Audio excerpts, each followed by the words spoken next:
La actuación de Ada Colau se puede dividir en tres etapas principales: sobre su activismo social, sobre también su trayectoria política como alcaldesa de Barcelona y algo muy importante, su presencia en redes de ciudades internacionales. Antes de ser política, Ada Colau fue una activista toda su vida, lo que presupuso también un hito histórico en su vida: convertirse en la primera mujer, además LGBTIQ+, alcaldesa de Barcelona. Este hito histórico presupuso para Ada Colau no solamente un desafío muy grande para lo que fue su gestión, que inició el 2015 y se extendió hasta el 2023 con una reelección de por medio, sino también que presupuso el conocerse a sí misma y ser una portavoz actual de las causas y luchas por las que ella es una voz hoy en el mundo. Además, conocer en primera fuente sobre su orientación sexual y darse cuenta de algo muy importante: cómo desde la política es importante la visibilidad de la orientación e identidad de género de las personas. Esta noche estaremos tomando contacto hasta Barcelona con Ada Colau, ex alcaldesa de Barcelona, para que nos comente todos los detalles detrás de su gran trayectoria. Y nosotros, como siempre, además actualizando lo último en materia informativa que se genera en Bolivia y el mundo de la comunidad LGBTIQ+. Bienvenidos orgullosamente. Frente al odio y la violencia, más orgullo y más unidad fue el lema de la 34ª versión de la Marcha del Orgullo LGBTIQ+ en Buenos Aires, Argentina, celebrada el pasado 1 de noviembre, sábado precisamente. Una multitudinaria Marcha del Orgullo LGBTIQ+ tiñó de lentejuelas y brillos, pero de un espíritu de reivindicación de orgullo, las calles de Buenos Aires.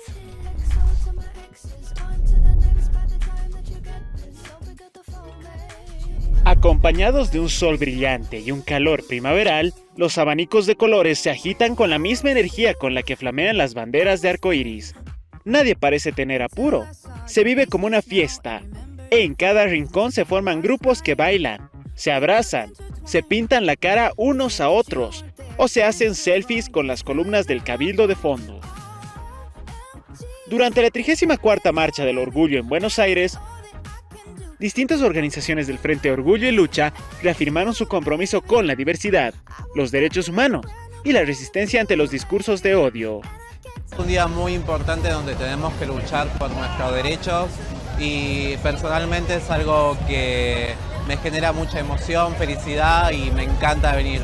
Es la segunda vez que vengo y es algo maravilloso. Es donde me puedo sentir cómoda, es donde puedo ser lo que yo soy y obviamente poder luchar por nuestros derechos. Hoy en día salís a la calle y no sabes si vas a seguir, si vas a vivir, si vas a morir. Siendo transexual, siendo muy joven también, lastimosamente he vivido muchas cosas donde me llevaron a situaciones tanto de quererme suicidar o sentirme incómoda, tanto en lugares públicos como en lugares privados. El recorrido avanzó liderado por el desfile de carrozas desde Plaza de Mayo, por la Avenida de Mayo, hasta el Congreso Nacional, copando la calle con banderas, arcoíris, vinchas, pines y música. La movilización mostró una amplitud generacional y sociocultural, que reflejó la consolidación del movimiento de diversidad como actor social relevante en Argentina. Durante la jornada, Diagonal Norte y Florida tuvo instalada en el Paseo de la Diversidad y la Resistencia, que contaba con muestras, performances y stands de organizaciones antirracistas, culturales y de derechos humanos. Como que la gente de nuestra comunidad se resguardó un poquito más quizás en su nicho, en su hogar, porque hoy en día es como que la sociedad no está tan, no que no está a favor, pero sí como que si puede nos discrimina un poquito más que antes. Sí, no voy a decir que nos vienen discriminando porque si no, no podríamos salir a las calles, pero sí como que tenemos que hacer énfasis en los lugares, es decir, no transmitir tanto odio a los demás, sea de cualquier partido político que uno sea. Incluso, una sorpresa fue cuando se dio a conocer en saludo en video de la cantante británica Dua Lipa, en donde expresaba: Hola, mi hermosa Argentina. Hoy quiero celebrar con ustedes y mandarles todo mi amor y apoyo en este día tan especial. Siempre voy a estar a su lado, acompañándonos con todo mi orgullo y cariño. El documento político de este año volvió a marcar el rumbo de la movilización con una consigna clara: el orgullo vence al odio. Documento que exige además la derogación de los derechos de necesidad y urgencia 61 y 62 de 2025, que atacan el derecho a la identidad de género y cercenan los derechos de acceso a la salud de las adolescentes trans, y convoca a un gran acuerdo democrático contra los discursos de odio para defender la vida, frenar la violencia fascista y abrir un horizonte de convivencia democrática. Los discursos de odio están aumentando en Argentina y se están convirtiendo en violencia real. En los últimos 6 meses, en la primera mitad del año, los discursos de odio aumentaron, la violencia real aumentó un 70% en Argentina y eso se traduce en violencia real. El final del evento fue a las 18 horas locales en el escenario Carlos Jáuregui, frente al Congreso, donde se llevaron a cabo una serie de discursos, seguidos de algunos homenajes, entregas de reconocimientos y un cierre musical.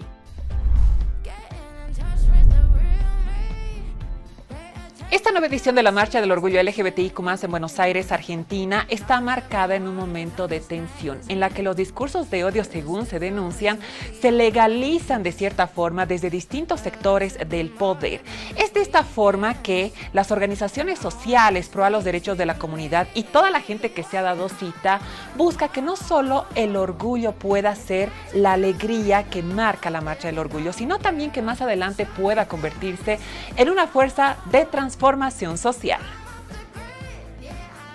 Hasta Brasil con la información, porque la Universidad Federal de Río de Janeiro recientemente ha aprobado programas de posgrado y pregrado para personas transgénero y travestis en Río de Janeiro. Es de esta forma que se marca un hito histórico en lo que se denomina el avance de institucionalidad en los programas que se están presentando a partir de ahora en esta universidad, luchando contra las desigualdades y también específicamente contra los retrocesos que en algún momento se habían visibilizado en la educación superior.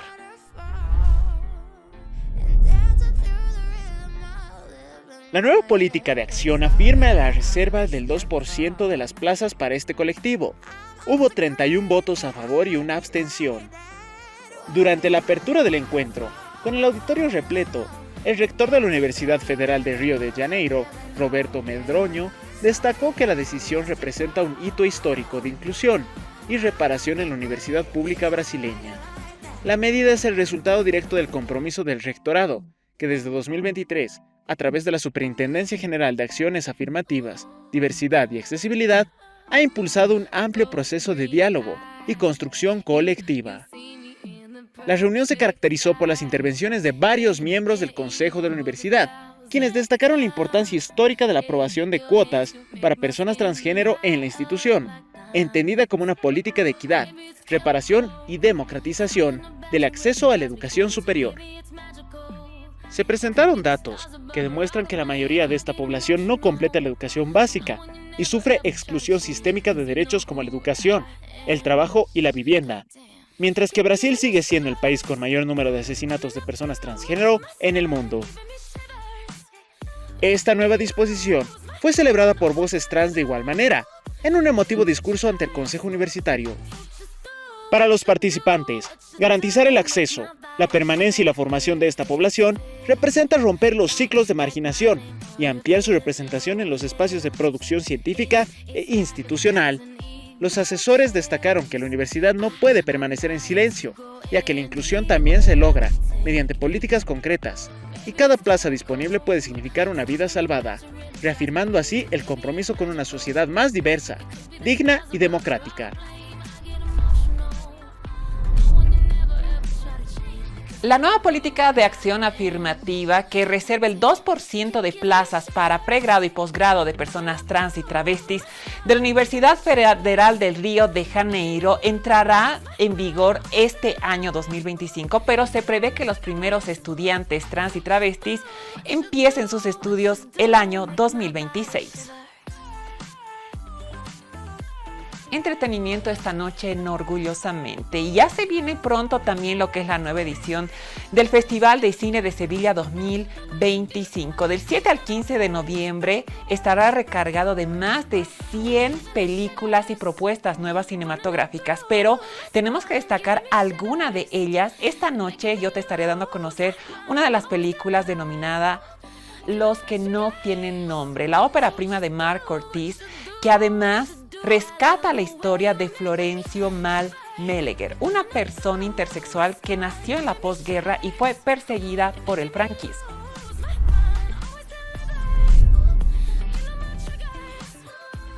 En la sección Rampa tendrá lugar el estreno mundial de Els Mal Nom, la ópera prima de Marc Ortiz. Pablo Molinero, de La Jaula a la Peste, da vida a Florencio Pla, la pastora, persona intersexual registrada al nacer como mujer y convertida durante la posguerra en el último maquis valenciano. Un retrato fílmico, íntimo, austero y fragmentado, sobre esta figura desconocida por muchos. La pastora nació el 1 de febrero de 1917 y vivió más de 30 años como mujer, hasta que se atrevió a ingresar en la guerrilla para huir de la Guardia Civil. Un hecho que la propaganda franquista utilizó para convertirle en el chivo expiatorio perfecto a quien acusare de todos los crímenes sin resolver de la zona. Una leyenda negra que todavía hoy perdura en el imaginario colectivo, pero que el director recupera en su debut en el largometraje desde una mirada profundamente humana. Aún no tiene fecha de estreno oficial en salas de cine.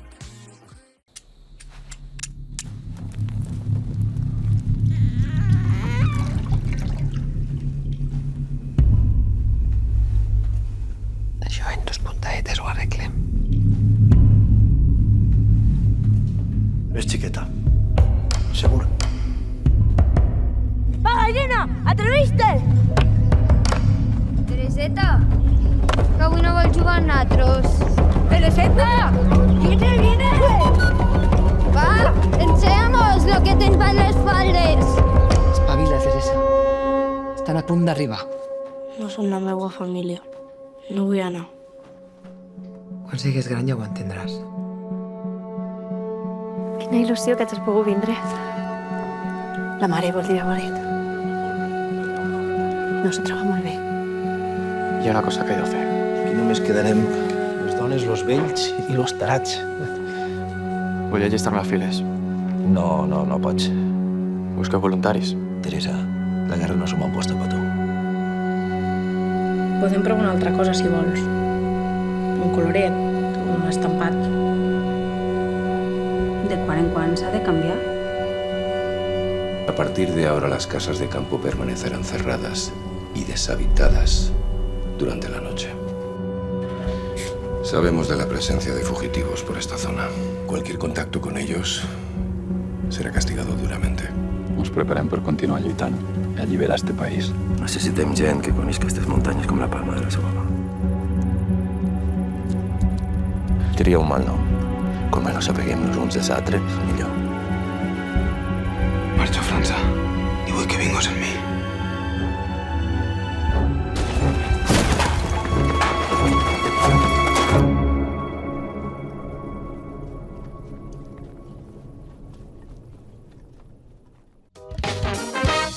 Ahora estás viendo Orgullosamente.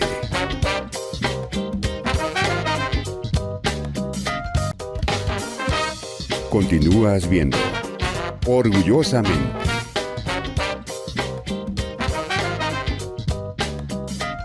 Continuamos con más información esta noche en Orgullosamente. Gracias por su amable sintonía.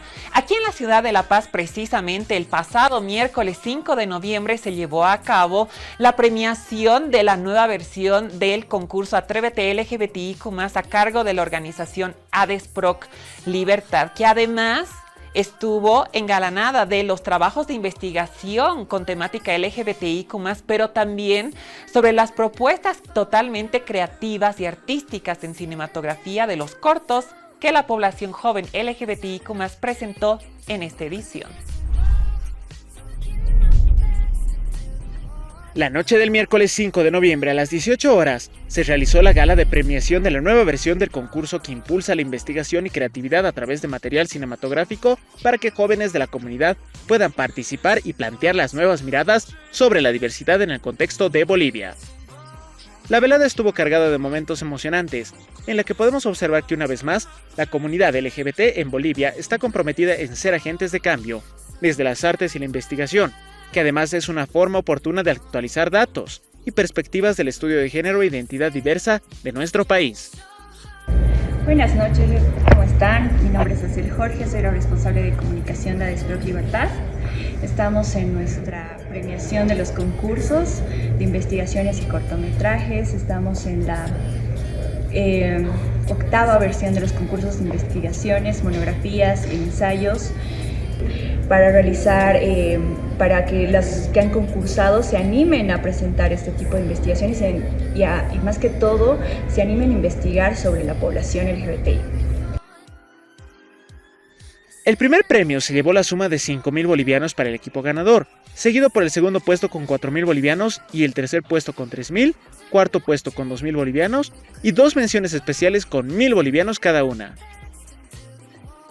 El concurso Atrévete LGBT de ADESPROC Libertad es una iniciativa dirigida a estudiantes universitarios y de institutos, y en este caso los materiales audiovisuales tienen como un tiempo máximo de 30 minutos. Con respecto a los trabajos de investigación, fueron evaluados en una extensión de 30 a 60 hojas, en el que los planteamientos de problema, justificación y objetivos fueron considerados en el sistema de calificación.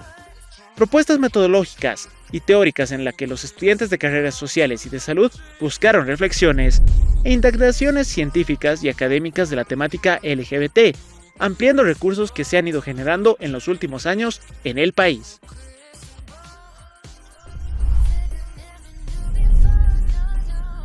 Celebramos a lo grande, orgullosamente, esta nueva edición 2025 del concurso Atrévete LGBTIQ+, principalmente felicitando a los organizadores y a ADESPROC Libertad por estas grandes iniciativas que propone a los jóvenes estudiantes LGBTIQ+ de las carreras sociales, pero también felicitamos a los ganadores de esta edición. Revivamos la historia, nuestro espacio especial en Orgullosamente para dar a conocer sobre los íconos de la comunidad LGBTIQ+, con grandes noticias para la comunidad LGBTIQ+, porque esta noche en este espacio estaremos conociendo más de la vida de Rob Jetten, quien se acaba de convertir esta semana precisamente en el primer ministro más joven y abiertamente gay de los Países Bajos. Rob Jetten creció en Uden, Brabante Septentrional, y posteriormente estudió Administración Pública en la Universidad Radboud de Nijmegen. Después de un periodo en prácticas en la autoridad de ferrocarril holandesa ProRail, continuó trabajando en la entidad como asesor y como director de suministro regional de Holanda Noreste. Jetten empezó su carrera política como consejero político para el partido D66 en el Senado de los Estados Generales de los Países Bajos y como el presidente de los Young Democrats, Juventud Demócrata. Además, entre 2010 y 2017 fue miembro del Consejo Municipal de Nijmegen. En las elecciones generales holandesas de 2017 fue elegido miembro de la Cámara de Representantes. Jetten entonces se convirtió en el portavoz de su partido para clima, energía y gas, ferrocarriles, renovación democrática y asuntos económicos.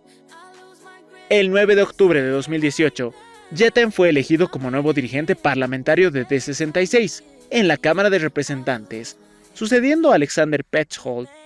Esto no lo convirtió automáticamente en el nuevo dirigente general del partido, pero finalmente fue elegido líder del partido en las elecciones internas de D66, celebradas en 2020. A sus 31 años, Jetten se convirtió en el dirigente parlamentario más joven de la historia del D66. Después de su elección, Jetten tuvo que afrontar críticas en medios de comunicación holandeses debido a su juventud para el cargo. El 29 de agosto de 2025, Jetten presentó su libro ¿Cómo se puede lograr?, publicado por Prometheus Publishers. En esta obra, invita a los dirigentes políticos a pensar con mayor ambición y a impulsar transformaciones concretas. Entre las propuestas que plantea figuran la creación de 10 nuevas ciudades, una educación personalizada y de excelencia, el acceso a energía verde asequible producida localmente, el desarrollo de una economía innovadora e inteligente y la promoción de la generación más saludable de la historia. El libro destaca por su tono optimista, directo y motivador.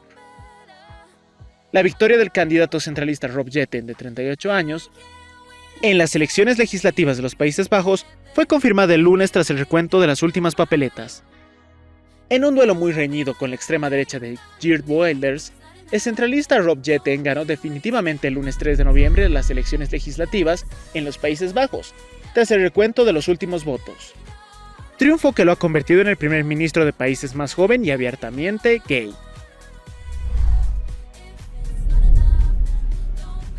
Rob Jetten siempre ha sido una personalidad política que ha dejado de un lado los focos y la atención mediática para vivir su vida y mantener su orientación sexual y lo que conlleva a esto, tener una pareja, etcétera, en el ámbito privado. Pero luego de unos años también su romance se hizo totalmente abierto y dado a conocer al público en general. Esta noche yo te brindo más detalles en nuestro segmento Curiosidades.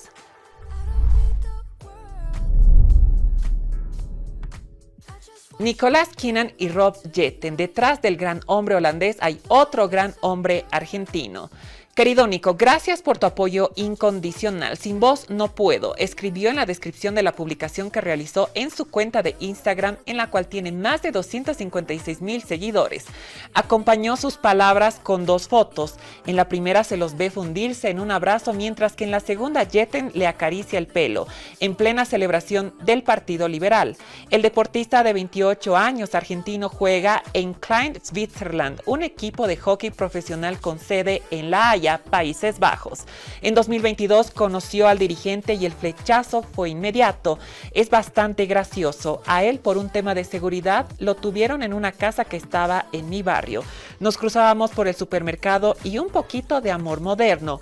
Me tiró un like, le devolví el like y después reacción viene y reacción va, reveló el argentino en una entrevista. La oficialización pública del vínculo llegó el 2024, momento en que acapararon la atención internacional tras volverse virales en las redes sociales. De inmediato los usuarios compararon su historia de amor con la de los relatos de ficción muy populares, como Heartstopper y Red, White and Royal Blue. Además, para muchos su vínculo guarda semejanzas con el de la argentina Máxima Zorreguieta y el rey Guillermo de los Países Bajos.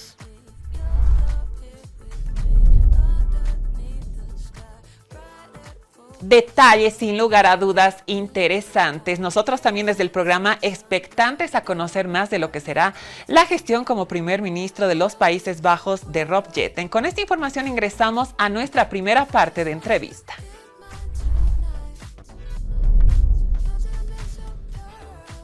Activista social y política, además exalcaldesa de Barcelona. Tengo el placer de presentar a todos ustedes y tomar contacto hasta Barcelona con Ada Colau. Bienvenida orgullosamente. Hola Leonie, un placer, encantadísima de estar aquí contigo. Ada, queremos empezar esta entrevista primero conociendo un poco más de tu historia. Coméntanos sobre las luchas y qué es lo que te ha llevado a movilizarte por distintas causas y ser hoy una portavoz para el mundo, pero además trayectoria que no solamente ha estado acompañada del activismo social y político, sino también, por ahí dicen en algunos artículos, que tú también has incursionado en la actuación. Coméntanos. Bueno, yo desde muy jovencita, desde el instituto, en la adolescencia, tenía ya la inquietud del activismo político, ¿no? De que el mundo me parecía demasiado injusto y que había que hacer algo para intentar mejorarlo. Así que desde muy jovencita, ya en la universidad, empecé a implicarme en varios activismos y con la antiglobalización participé también muy activamente en movimientos sociales amplios, pero rápidamente lo que más me llamó era cómo trasladar todas esas luchas globales contra la guerra, contra la economía neoliberal especulativa, ¿no? Contra esos gigantes, cómo aterrizarlo en nuestra vida cotidiana, en nuestras ciudades, cómo llevar esa lucha a mejorar nuestras vidas concretas, ¿no? desde la actividad, el activismo comunitario. Y por eso me llevó rápidamente a la lucha por la vivienda digna, que es en lo que más años he estado, ¿no? He sido activista social de varios movimientos que hemos luchado pues, contra los abusos financieros, contra los bancos, frenando miles de desalojos y consiguiendo muchas cosas desde el activismo de la gente que más precaria, ¿no? De la gente que lo había perdido incluso todo, el trabajo, la casa, que parecía que no tenía ninguna esperanza, pero que cuando la gente se junta es capaz de hacer cosas que parecían imposibles, ¿no? Y eso para mí es como mi enseñanza política principal. La he aprendido en el activismo social, viendo que efectivamente la gente común tenemos más poder del que nos quieran hacer creer y que cuando nos juntamos somos capaces de hacer cosas increíbles, ¿no? Y con ese impulso pues me he movido toda la vida por intentar transformar el mundo, pero al mismo tiempo que transformamos nuestras vidas y mejoramos nuestras vidas juntándonos. Y Ada, haciendo hincapié a lo que nos mencionas, ¿cómo fue vivir el hito histórico que ha sido para ti y para España en convertirte en la primera mujer y además abiertamente LGBTIQ+ en ser alcaldesa de Barcelona con una reelección de por medio? Pues la verdad es que yo jamás había pensado en toda mi vida en ser alcaldesa de Barcelona, nunca había estado en un partido político y no me interesaba la política profesional. He sido activista social, como te decía, he sido muy de barrio, muy de calle. Y lo que pasa es que hubo un momento muy especial en 2015, ¿no? Donde hubo una movilización muy amplia, cansados de que la democracia fuera solo formal, pero que realmente no hubieran partidos políticos que estuvieran representando a la gente, ¿no? Y a sus luchas cotidianas. Y ahí se generó un movimiento de muchísima gente muy ilusionante con un proyecto de ciudad para poner las personas en el centro. Y por eso mucha gente que no nos habíamos planteado nunca entrar en la política institucional nos implicamos. Y a mí, bueno, tuve el honor de encabezar esa lista y contra todo pronóstico, sin tener dinero, sin tener los bancos detrás, sin tener ningún apoyo mediático, contra todo pronóstico, pues ganamos las elecciones en 2015 y eso me llevó a ser la primera mujer LGTBI, como decías, alcaldesa de Barcelona, de clase popular, activista social, o sea que eran muchas excepciones, ¿no? Muchas cosas que el sistema no nos esperaba al lugar de poder y de visibilidad al que llegamos. Entonces eso fue un honor, un orgullo, pero también una enorme responsabilidad. O sea, cada día estábamos en la institución muy conscientes de que las élites de la ciudad no nos querían allí, que les parecíamos un accidente de la historia y que al mismo tiempo la gente, ¿no? La gente popular, la gente de los barrios, la gente que nunca se había sentido representada, esperaba muchísimo de nosotros y que por lo tanto teníamos una enorme responsabilidad. Y por eso lo dimos todo. Entonces, claro que no pudimos resolver todos los problemas de la ciudad, ¿no? Porque muchas cosas pues, no dependen solo de la ciudad, pero pudimos hacer muchas cosas que cuando éramos activistas nos decían que eran imposibles. Eso yo creo que es como el mayor orgullo, ¿no? No solo haber llegado a ese lugar donde no nos esperaban y donde nunca había llegado gente como nosotros, sino que además cuando llegamos demostramos que se podía hacer otro tipo de política, ¿no? Y poner a las personas en el centro y combatir la especulación inmobiliaria y enfrentarse a los bancos en los desalojos y frenar miles de desalojos, por ejemplo, de familias vulnerables en los barrios, o de pacificar las calles y hacer calles para la gente y no para los coches y ganar espacios de calidad, ¿no? para la gente en los barrios. Muchas políticas transformadoras que, como te digo, nos decían que eran imposibles y fueron una realidad. Y no fue fácil, porque evidentemente cuando llegas al poder, no solo para ocupar el espacio, sino para transformar y, por ejemplo, enfrentarte a privilegios que son históricos en la ciudad, pues evidentemente eso generó una reacción y sufrimos una guerra sucia muy dura, ¿no? O sea, los poderes fácticos de la ciudad nos declararon la guerra a través de los medios de comunicación, a través de las fake news, a través del lawfare, ¿no? De la guerra judicial. Nos pusieron más de 20 causas judiciales que luego terminaron todas archivadas porque no tenían ninguna base, pero que generaron mucho ruido precisamente, ¿no? Para lanzar este mensaje de que nosotros no éramos bienvenidos y que nos fuéramos de ese lugar. Pero estuvimos 8 años y conseguimos hacer un montón de cosas que ahora han quedado en la ciudad y que no son fáciles de desmontar porque se han convertido en una conquista colectiva, no de un partido político, sino en una conquista de la ciudadanía. Y ese seguramente es el mayor orgullo que tenemos de esa experiencia de 8 años en el gobierno de la ciudad. Detalles sin lugar a dudas interesantes. Ada Colau continuará con nosotros esta noche en Orgullosamente y a lo largo de este programa para poder retomar esta entrevista más adelante con detalles sin lugar a dudas interesantes. Mientras tanto, nosotros hacemos una breve pausa. Ahora estás viendo Orgullosamente.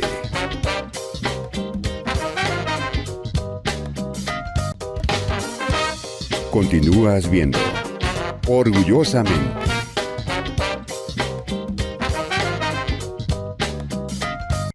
Continuamos con más esta noche en Orgullosamente. Gracias por su amable sintonía. Hechos de espectáculos.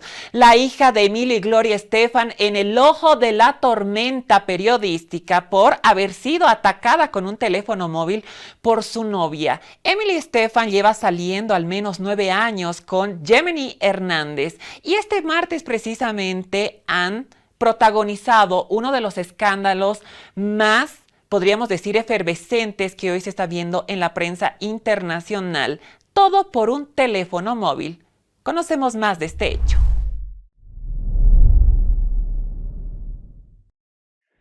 Hace casi una década que Emily Estefan, música e hija menor de Gloria y Emilio Estefan, de 30 años, sale con Gemini Hernández, escritora y productora, de 31 años. Ambas son habituales de eventos y alfombras rojas, especialmente en Miami, donde residen, y además comparten un podcast juntas, llamado In Our Own World, que ya ha emitido un centenar de episodios. Sin embargo, ahora su relación ha saltado a la palestra por un incidente violento ocurrido en su hogar. Hernández ha sido detenida por la policía por atacar a su novia. Hernández fue detenida el martes por un delito grave de robo con violencia y otro delito menor de agresión. Según se puede ver en el documento de la denuncia, la víctima del supuesto ataque habría sido la que es su pareja desde 8 años. Aunque no se dé el nombre de Estefan, parece claro por la denuncia que efectivamente la víctima sería ella.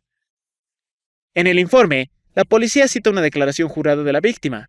El incidente ocurrió pasadas las 11:30 de la mañana del martes 28 de octubre, en una casa de Miami, en el barrio de Glenmar Heights. Según se explica, se produjo una discusión, porque tanto Estefan como Hernández se pelearon por hacerse con un teléfono móvil, propiedad de Emily Estefan. Al parecer, Hernández lo agarró sin permiso de Estefan, y ambas lucharon por el mismo. Estefan logró esconderlo en los bolsillos de sus shorts, pero Hernández la agarró de esos bolsillos y volvió a recuperar el celular a la fuerza. Con el forcejeo, ambas acabaron en el suelo. Cuando finalmente Estefan consiguió el teléfono, lo escondió bajo su cuerpo. Finalmente, pudo distanciarse de Hernández y le llamó a los servicios de emergencia, que llegaron a la casa y la detuvieron. En el transcurso de una discusión, Hernández había golpeado a Estefan con el teléfono en la cabeza, lo que la dejó con el ojo izquierdo amoratado y rasguños en el cuello. Los agentes se llevaron a Hernández, que fue ingresada en un centro correccional del condado llamado Turner Guilford Night. En la mañana del miércoles, Gemini Hernández ha acudido a una audiencia rutinaria en un juzgado de Miami para declarar sobre el caso, donde, aunque ha admitido estar implicada en el altercado, ha negado querer llevarse el teléfono. La jueza ha impuesto una fianza de $3,000. Además, tendrá que comparecer nuevamente ante la corte. Hasta el juicio tendrán una orden de alejamiento. Ambas, que están juntas desde el año 2016, este próximo diciembre estarían cumpliendo su 9º aniversario. Estaremos al pendiente de cómo se suscitan los hechos para actualizar en nuestras siguientes emisiones. Industria musical esta noche en Orgullosamente. Alice Wonder es una cantautora emergente que además está indagando mucho musicalmente entre los géneros del jazz, el pop y el soul, lo que la convierte no solamente por su profunda voz, sino también la nostalgia de sus letras en un artista especial que estaremos conociendo sobre su propuesta artística.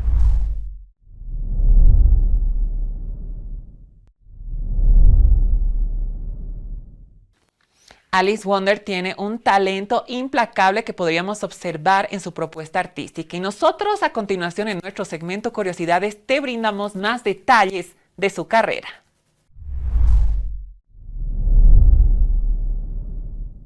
Nació en Madrid en 1998 con el nombre de Alicia Clement Barriuso. Creció en una familia de músicos, así que el arte le venía de serie. Desde pequeña se interesó por la música, aprendiendo a tocar el piano y la guitarra. Su carrera despegó cuando empezó a subir versiones a las redes sociales, como de canciones como Halo de Beyoncé y Someone Like You de Adele. De esta forma su voz llamó poderosamente la atención de muchos. Más allá de la música, Alice ha hablado abiertamente sobre su identidad de género y la disforia que experimentó en la adolescencia. En una entrevista explicó recientemente cómo se identificaba con el género opuesto y cómo eso procesó también en su mente e influyó en su arte. No obstante, en 2022 para Público contó su situación actual. Realmente no me siento ni muy mujer ni muy hombre. Decía antes de matizar que al día de hoy se considera más mujer. Encontrar comprensión en su núcleo familiar además fue indispensable para que pudiese transitar esas emociones sin sentirse en discriminación. Entre todas las anécdotas de Alice Wonder destaca la que la une a la familia real además. El equipo de la presidencia y la Casa Real contaron con la artista para el homenaje de las víctimas del coronavirus que tuvo lugar en el Palacio Real de Madrid en julio del 2022. Alice Wonder emocionó a todos los presentes en el patio de la Armería con su versión de Lucha de Gigantes, el tema de Antonio Vega que provocó que la reina Leticia no pudiese reprimir las lágrimas.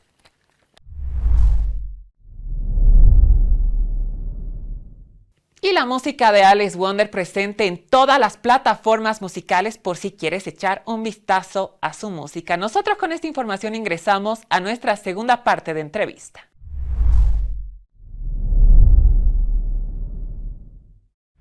Momento de retomar contacto esta noche en Orgullosamente hasta Barcelona porque Ada Colau continúa en un enlace en exclusiva con el programa. Ada, tenemos que seguir conociendo más sobre tu trayectoria. Vidas hipotecadas y Si se puede, 2 libros de tu autoría. Coméntanos de qué se trataron, cómo lo recibió también el público. Pero algo muy importante, cómo también a través de la experiencia de haber sido alcaldesa de Barcelona, te diste cuenta sobre la importancia de la visibilidad y de la normalización de las personas LGBTIQ+. ¿Cuál fue la experiencia que transitaste desde tu persona? Bueno, no, sobre estos 2 libros tienen que ver con ese periodo de activismo social de la lucha por el derecho a la vivienda y que recogen un poco la experiencia de todos esos años de activismo que te comentaba antes, ¿no? Pero sobre el tema de la visibilidad, realmente es mucho más importante, efectivamente, de lo que yo era consciente antes de la experiencia de la alcaldía. Fue muy fuerte llegar a ser la primera mujer alcaldesa de Barcelona porque de repente pasan cosas, ¿no? Como que te paren las niñas por la calle y te digan, pues yo también seré alcaldesa, ¿no? Claro, es algo que no se les había ocurrido antes porque no habían visto nunca una alcaldesa. Entonces, cuando de repente hay una alcaldesa, entonces a muchas niñas se les ocurre que pueden ser alcaldesas ellas también, ¿no? Pero evidentemente también fue importante porque me acuerdo que al principio de ser alcaldesa me paraban mujeres mayores en la calle y recuerdo una en particular que me paró y me dijo, hemos luchado mucho para que tú estés ahí, así que no te rindas, que somos muchas las que estamos detrás y que estamos a tu lado, ¿no? Y eso me hizo llorar de emoción, ¿no? Ser consciente de que efectivamente, ¿no? Cuánto se ha peleado, cuánta gente ha peleado en nuestras ciudades para que hoy algunas podamos estar en lugares donde era imposible que estuvieran personas como nosotros, ¿no? Y eso pasó también con el tema de mi condición queer, ¿no? Y de mi bisexualidad, que es algo que yo nunca había ocultado porque tengo la suerte de que en mi casa pues, lo he podido vivir con una cierta normalidad. Pero precisamente por eso pues tampoco lo había reivindicado especialmente, ¿no? Desde un lugar público. Y sucedió de forma muy natural y espontánea que en un programa de televisión, en una conversación más personal, pues yo hablé de mi bisexualidad con naturalidad, ¿no? De que había tenido novios y había tenido novias y entonces de repente eso se convirtió en un tema de conversación, ¿no? A nivel de todo el país. Y entonces me di cuenta de que efectivamente sí era relevante hacerlo visible porque se naturaliza mucho que los anteriores alcaldes hablaran desde su heterosexualidad, pero en cambio cuando yo mencioné con normalidad mi bisexualidad, de repente se convirtió en un tema de conversación, ¿no? Entonces ahí te das cuenta de que no está tan normalizado como aparentemente podría parecer. Pero más importante que eso, me pasó también en la calle, ¿no? Que me pararan, sobre todo me pasó con mujeres muy jóvenes o con mujeres muy mayores, que me paraban, me abrazaban, me daban las gracias porque tenían situaciones más difíciles y complicadas de no poder ser tan visibles, ¿no? Como en mi caso, por situaciones familiares o en el trabajo. Y me decían lo importante que era que desde un lugar de poder, ¿no? Y de mucha visibilidad, como es la alcaldía de Barcelona, se normalizara absolutamente la condición queer, ¿no? Y en este caso la bisexualidad. Y entonces es cuando eres consciente de que sí, que efectivamente la visibilidad sí que importa, ¿no? Y nosotros además, aparte de esa cuestión mía más personal, como gobierno, tuvimos muy claro desde el primer día que la diversidad, el orgullo de diversidad, ¿no? Como el título de tu programa,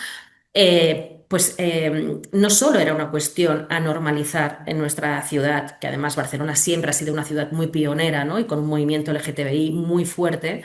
Históricamente fue la primera ciudad, por ejemplo, en toda España que hizo la primera manifestación del orgullo, ¿no? Hace décadas atrás, en la transición. Entonces, Barcelona siempre ha sido así, pero para nosotros lo importante no solo era hacer políticas activamente LGTBI, y por ejemplo creamos la primera concejalía LGTBI y de feminismos, generamos espacios para los movimientos, pusimos más recursos, ¿no? En estas políticas, pero además de eso llevamos el orgullo de la diversidad en el centro de nuestro modelo de ciudad. Y siempre lo dijimos, ¿no? O sea, es que Barcelona sea orgullosamente diversa no es una cuestión simplemente de normalizar y garantizar los derechos de los colectivos LGTBI. Es entender que la diversidad es una fortaleza de nuestra ciudad, es entender que la diversidad nos define como ciudad, es entender que la diversidad es la defensa de la felicidad de nuestros ciudadanos, ciudadanas, ciudadanes, ¿no? Sea cual sea su condición de género, su orientación sexual. Nuestra diversidad nos hace más fuertes, nos hace más felices y por lo tanto reivindicamos la diversidad como identidad de toda nuestra ciudad, ¿no? O sea, si hay algunas pocas cosas, banderas comunes que nos puedan incluir a todos, una de ellas es precisamente la del arco iris, ¿no? Una precisamente es la del colectivo LGTBI, porque efectivamente es defender el derecho a ser, el derecho a querer, el derecho a existir con nuestros cuerpos diversos, ¿no? Y ocupar todos los espacios sin pedir permiso y sin pedir perdón jamás, ¿no? Porque como digo, esa diversidad es la única normalidad, en realidad, ¿no? O sea, la normalidad es que seamos diversas. La normalidad es que no hay un único modelo, ¿no? Y eso es maravilloso porque nos hace mucho más interesantes y mucho más fuertes, ¿no? Frente a cualquier adversidad. Y entonces convertimos, ¿no? La cuestión de la diversidad no solo en un tema más donde garantizar derechos, sino, como te digo, en una seña de identidad de nuestro modelo de ciudad. Ada, ya para ir finalizando con esta entrevista, luego de tus labores como alcaldesa de Barcelona, las causas y luchas sociales por las que has estado siendo una portavoz para el mundo siguen activas. ¿Qué es lo que se viene más adelante en tu carrera? Sí, bueno, yo ahora estoy vinculada igualmente al partido, pero a través de la fundación. Es decir, yo he decidido salir de la primera línea institucional porque aunque me propusieron seguir en la institución, ¿no? Y a lo mejor asumir otros cargos políticos, yo no quiero estar por inercia en las instituciones, porque como te digo, he sido toda mi vida activista social. Entonces creo que es importante que se ocupen los espacios de las instituciones, pero no tenemos que ser siempre las mismas personas en esos cargos. Entonces yo sigo haciendo activismo, por supuesto, porque esa es mi condición natural, vital, ¿no? El estar activa y el buscar a las otras personas para transformar la realidad. Y, por ejemplo, pues evidentemente sigo muy implicada, ¿no? en las luchas y en las propuestas de los colectivos LGTBI, como he estado toda la vida, o apoyando la lucha por el derecho a la vivienda.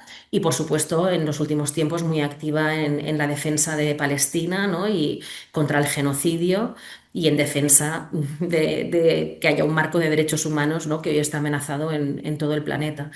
Pero eso ahora lo estoy haciendo, pues ya sea como activista social, pero también, como te digo, desde la fundación, donde un poco lo que queremos desde la fundación es hacer mucha red internacional, porque hay que ver que hoy la ola reaccionaria que hay a nivel global, ¿no? La extrema derecha, los discursos de odio, están muy organizados a nivel internacional, ¿no? Y tienen las élites detrás, tienen mucho dinero para impulsar sus discursos de odio reaccionarios.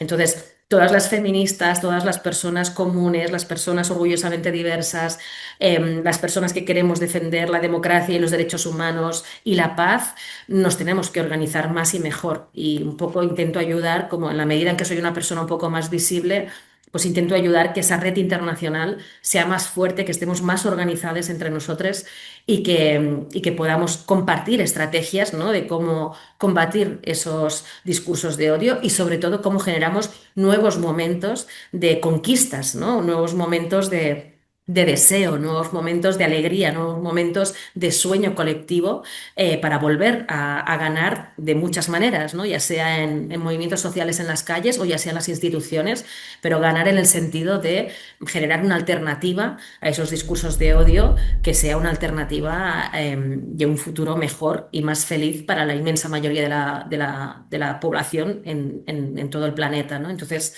humildemente con mi granito de arena en todo lo que yo pueda ayudar para generar conexiones, redes y compartir estrategias, ¿no? de cómo poder volver a ganar nuestros espacios y no dejar que esas minorías puedan imponer esos discursos de odio. Detalles sin lugar a dudas interesantes. Ada, queremos agradecerte enormemente por estos minutos de entrevista. Sabemos que tienes una agenda complicada, pero te agradecemos enormemente por brindarnos estos minutos para conocerte un poco más. Gracias por este contacto. Igualmente, gracias y felicitaciones también por generar este espacio orgullosamente, así que también larga vida al programa y aquí estaremos cómplices y aliadas para seguir haciendo cosas juntas. Y nosotros con esta entrevista realizamos una pausa en Orgullosamente. Ahora estás viendo Orgullosamente.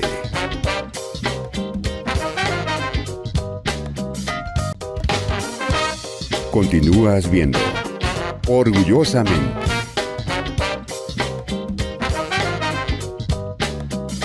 Y en nuestro contacto nacional esta noche, aquí en la ciudad de La Paz, nos acompaña Estefanía Rada Zapata, quien es parte de la Embajada de Suecia en Bolivia. Bienvenido Orgullosamente.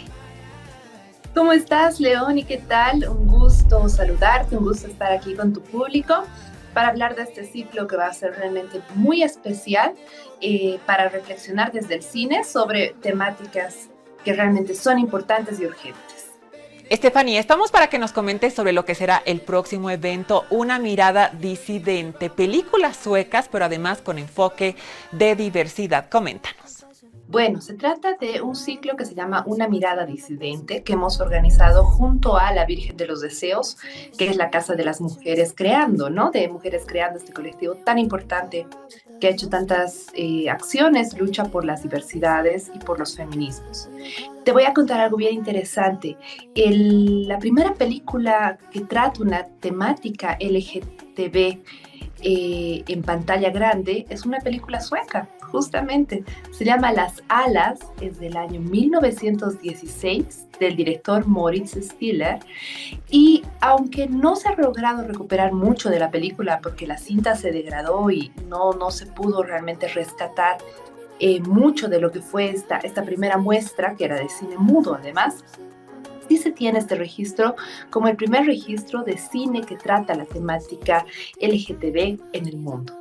Entonces, a partir de eso, la tradición del cine sueco ha sido muy cruzada siempre por muchas reflexiones sobre la identidad, sobre la diversidad, muchas reflexiones incluso existenciales muy importantes. Ahí tenemos, por ejemplo, el cine de Ingmar Bergman y otras grandes estrellas que realmente han trascendido sus fronteras. Y en esta oportunidad queremos presentar una versión remasterizada de una película muy importante que va a abrir el ciclo, que se llama The Girls, las chicas, o como se dice en sueco, Flickorna.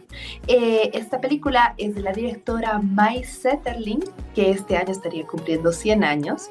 En 1968 se estrena esta película que trata sobre 3 actrices que ponen en escena la obra Lisístrata y que hablan sobre esta guerra de sexo, vamos a decir, que hacen para que los hombres terminen una guerra que estaba cursando, ¿no? Ese es el argumento de la obra de teatro.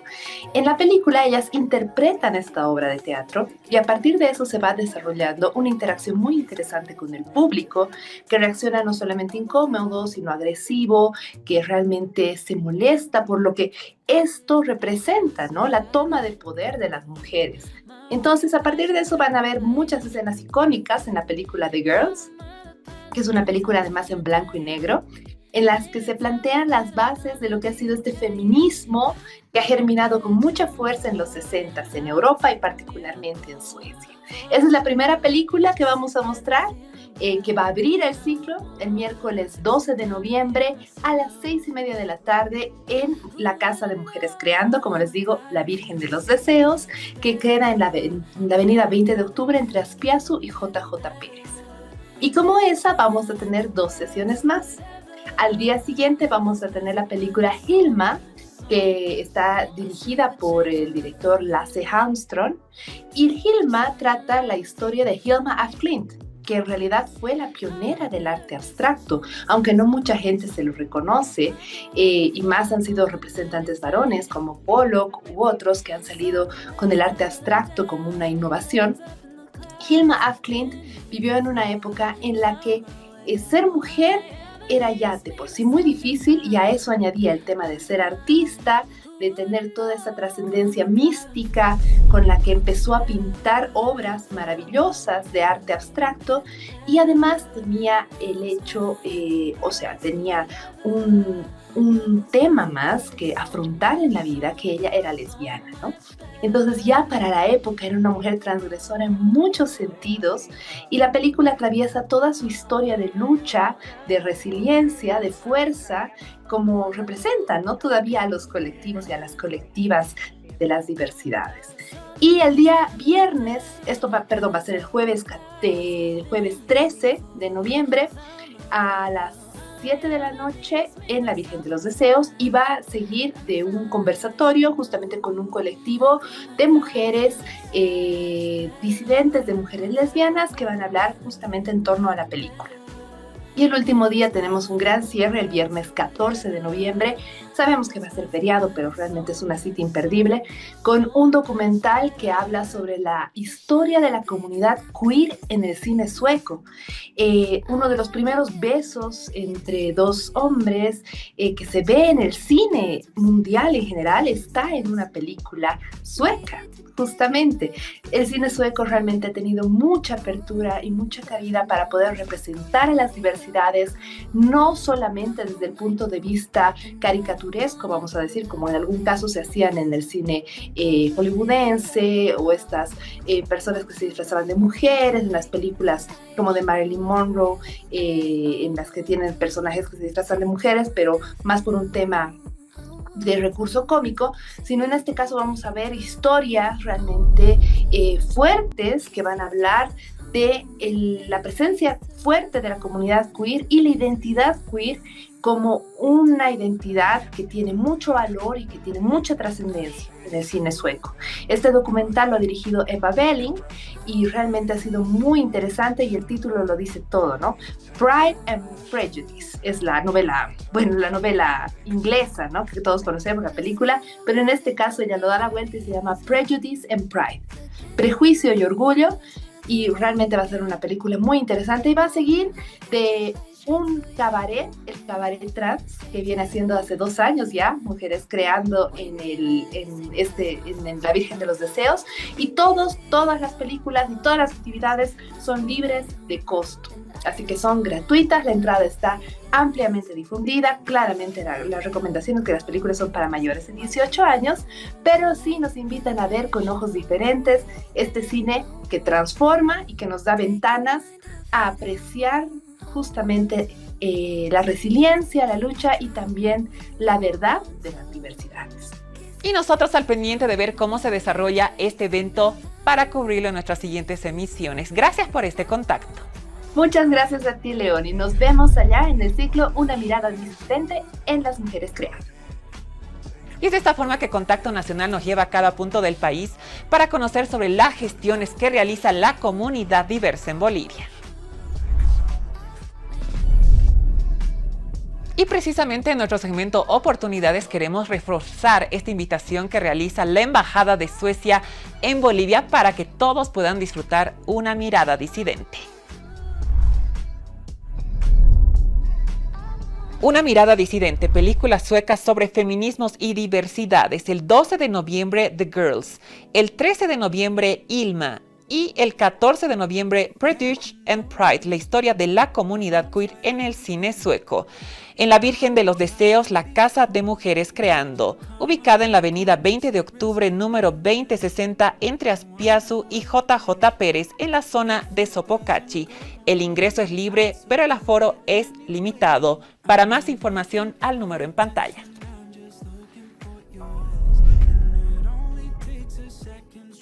Como siempre decimos en este segmento, esta puede ser tu gran oportunidad.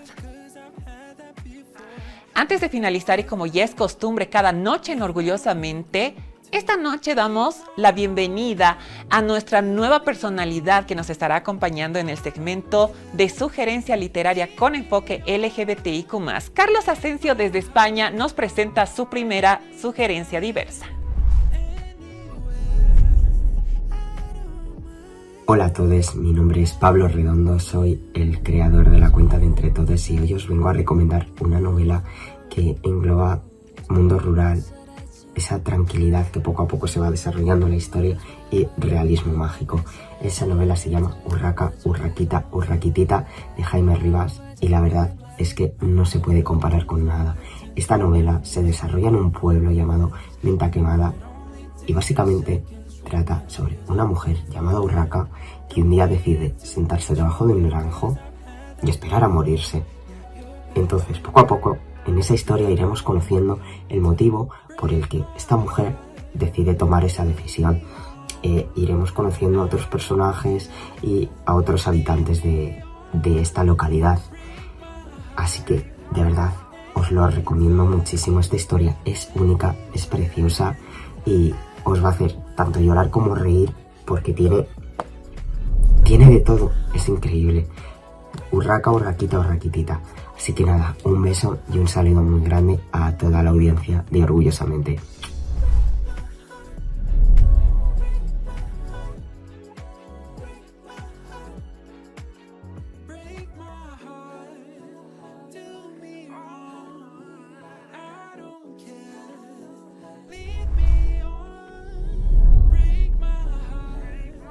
En este programa pudimos conocer de primera fuente de Ada Colau cómo ha ido también trabajando, no solamente desde el hito histórico de convertirse en la primera mujer, además abiertamente LGBTIQ+, en convertirse en alcaldesa de Barcelona desde el 2015 al 2023. El desafío que ha supuesto para ella, pero también cómo a través de este trabajo ella se ha dado cuenta que la normalización y la visibilización de las personas LGBTIQ+ es algo indispensable. Como siempre lo digo, grandes sorpresas para nuestras siguientes emisiones. Las estrellas de la comunidad LGBTIQ+ de Bolivia y el mundo en cada programa de Orgullosamente. La cita conmigo el próximo sábado con su reprise el domingo a las 21:30 por Avia Yala Televisión.